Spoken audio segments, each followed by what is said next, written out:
Allah made me not good at some things. I have a limit. I'm not good at accounting.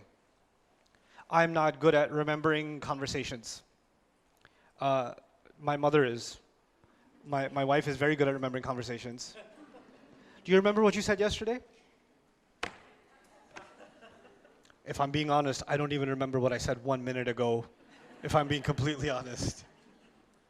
Do you remember that game in 1992, the World Cup final? Yeah. Yeah, that was awesome. But do you remember what you said yesterday? Nope. I got nothing. There are some people that can remember some things, not remember other things. I'm good at creativity, not good at management. This is the thing. There are some people very good at organizing, but not very good at patience. Right? Happens? Usually organized people, very impatient people. That's the thing. All right? Because they see any chaos around them, they're like, you know.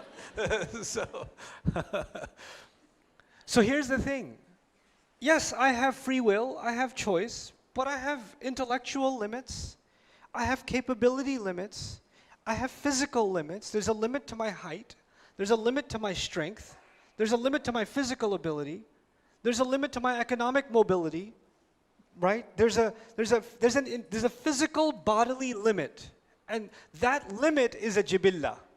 You know, there's a saying in Old English, you can't grow out of your skin.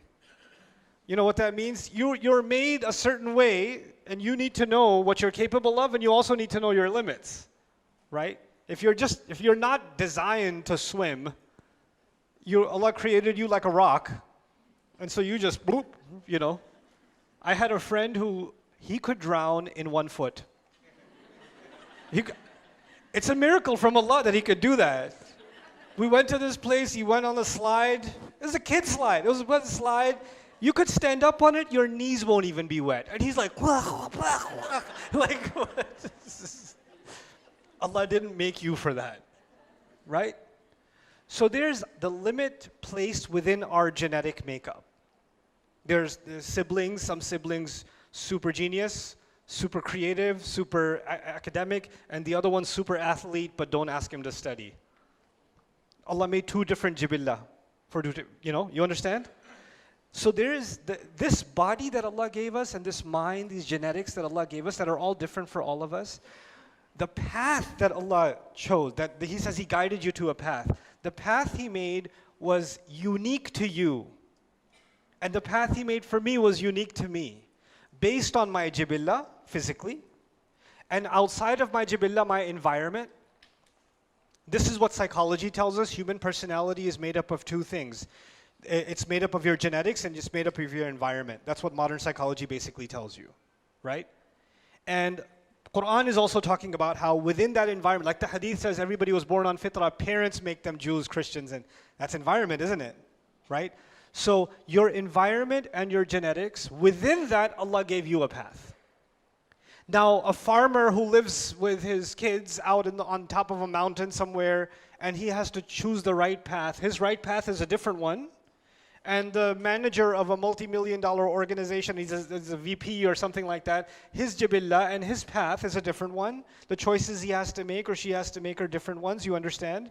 And so each one of them was given the right directive to come back to Allah to do the right thing, and it was put inside of them. This is the jibillah from the body point of view. But then there's the grueling test and the ruh. The ruh itself, meaning there's my physical limits, but then there's my spiritual core inside. That spiritual core also exists inside me. It also has a voice. It also has a say. And it cannot be found in the study of psychology. It cannot be found in philosophy. You can't find it in those studies. But I know it exists because you just know it does. That's the sound. That's the thing inside you that feels something when you pray. That's the thing inside someone. Incidentally, I met a woman yesterday. Before coming here, I had a craving for a donut. Don't ask me.